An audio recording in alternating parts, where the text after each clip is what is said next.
This is the closest thing I've ever tried to a Lamborghini or a Bugatti in the world of bikes. Aerodynamics taken to the extreme, pure design style and pure performance. All of this is great, but let me start the review with an opinion that Max Pedersen probably won't agree with me on. And the thing is, I think that the Isoflow, in terms of speed for an average user like me or like you, doesn't contribute anything at all. But first of all, what is the Isoflow? Well, it's nothing more and nothing less than this diamond-shaped opening that's located between the midpoint of the seat tube and its intersection with the top tube. That's good. Basically, what the Trek engineer was aiming for here was to create an area that clears away turbulence, the dirty air from the front part of the bike, and also to channel all the airflow, accelerating it through this channel and making the bike more aerodynamically efficient. Well, all of this that sounds so much like Formula One, unfortunately, you only start to feel its benefits from 45 kilometers per hour onwards.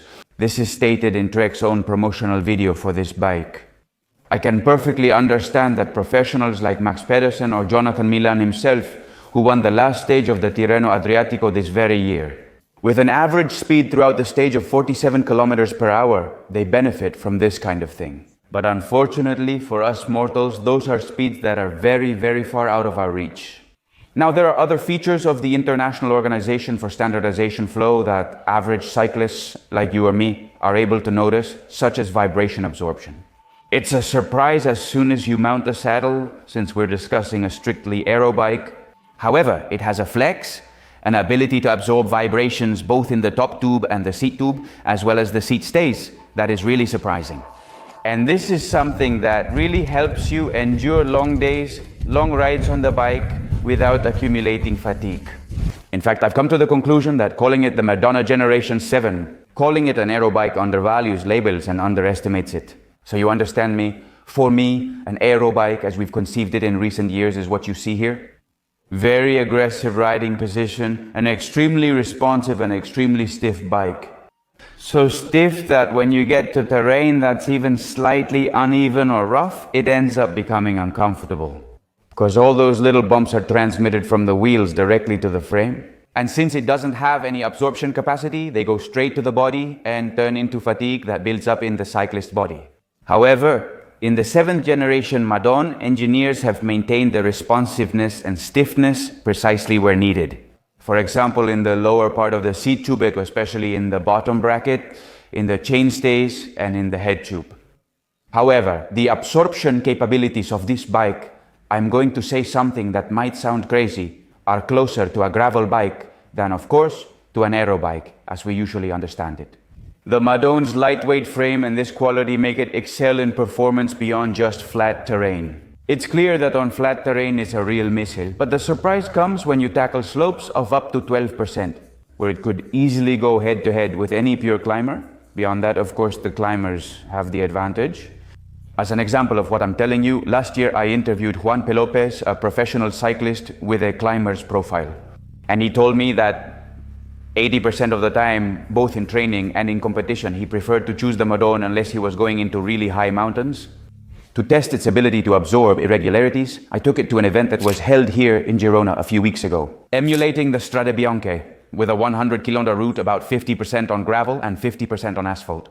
And I took it just like this, as you see it, with wheels with a 51mm profile, pure road tires, 25 millimeters wide. And I drew several important conclusions. The first one is that I probably would have done much better with a 30 to 32mm wide tire. I did it on purpose because I wanted to try it in, let's say, a road configuration. 100%, but still. It's very clear that on the climbs, the rear wheel was losing traction, and on the descents it was good. It was dangerous in some sections just now with rocks and all. But I can tell you that the bike, as a frame, as a whole, truthfully, it responded exceptionally well. With a wider tire, it would have been perfect. In fact, many professional riders from Little Trek chose the Madone for the Strade Bianche. And, well, that already gives us an idea of its ability to absorb bumps. I'm going back to the field. It would have never occurred to me to take this bike anywhere but on asphalt, because the first thing that would have jumped out would have been my feelings.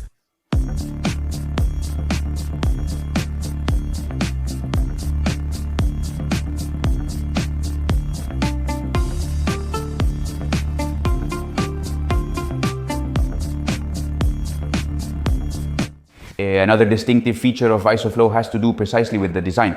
And in a world where many bikes look alike, it seems like several brands are using the same mold. Well, the fact of splitting the seat tube in half gives a completely distinctive touch to the silhouette of this bike. You may like it or you may not, but you'll agree with me that it's something that breaks the mold. Completely different from any other bike you can find out there.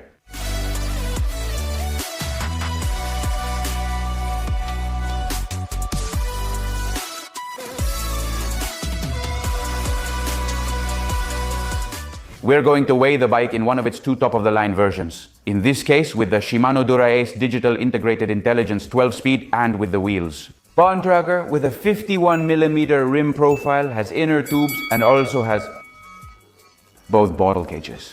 The extension and the rear light are from Bontrager, as well as the extension on the cockpit. Also for the bike computer, in this case we weighed it without a power meter and without pedals. Let's see how it turns out. 7 kilos, 350 grams. That's a pretty spectacular weight for an aero bike.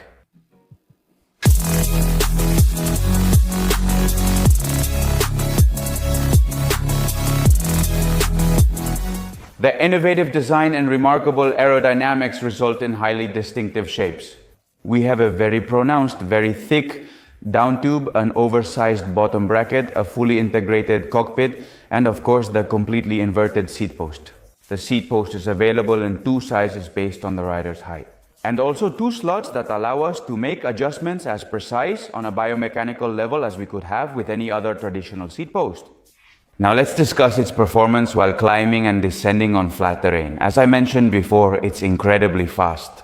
Additionally, it features the Bontrager AELUS SLR wheels with a 51mm profile. They help so that when you've reached a certain high speed, you can practically maintain it with the minimum possible watts. By maintaining that inertia, climbing in the mid-mountains, this bike, I'm gonna say it loud and clear, has nothing to envy from a pure climbing bike. It has a perfect position for climbing and it's extremely responsive. If you stand up, the bike takes off without issues. And compared to the FEL I showed you earlier, which is a very, very aero bike, and from a 6% incline it starts to show its shortcomings. This bike, up to 10 or 12%, holds up very well against a 100% climbing bike. And this shows how versatile this platform is, that they've managed to create a trek for descending. Very similar to what I mentioned to you. Climbing in the mid-mountains, it means it's a bike that gives you the feeling of a climbing bike. Descending. Because in the end, it doesn't have a huge wheelbase, so it handles really well in the curves, it's agile, it's a bike that doesn't become unstable when you go over 60 kilometers per hour. And ultimately, I think this is a bike that if we use a very, very low profile, it would descend exactly the same as a climbing bike. At the start of the video, I said this bike is the nearest thing to a hypercar I've ever ridden. This comparison wasn't just about the design or the technology, but also about the exclusivity. This is because the SLR model comes equipped with the highest-end, lightest frame, featuring the most optimized carbon fibers. Prices start at 8,200 and go up to 15,700 for the top-of-the-line model. It's true that there's a lower range, the SL, which starts at 6,000 euros. Conclusion, I have ridden more than 1,000 kilometers with this bicycle. I can clearly say that it's the most out-of-this-world thing I've ever tried in the road cycling world. Out of this world in every sense, in terms of performance, because you don't expect at all that a bicycle that's supposedly classified as aero would have such versatile performance, do you? And that it also adapts so well to terrains where it supposedly shouldn't go. There's also the aesthetic aspect, and it's that you ride through the middle of a town with the bike and you see it. That regular people who don't even have to be bike enthusiasts, not cyclists or anything, they turn, they almost break their necks watching the bike go by because it's something completely different in every way. Well, now it's your turn to leave in the comments section. What score would you give this bike from 1 to 10? And above all, you already know. If you enjoyed the video, share it with your cycling buddies and hit subscribe to support the growth of this project. And that's it. Be very happy. See you in the next videos. Bye-bye.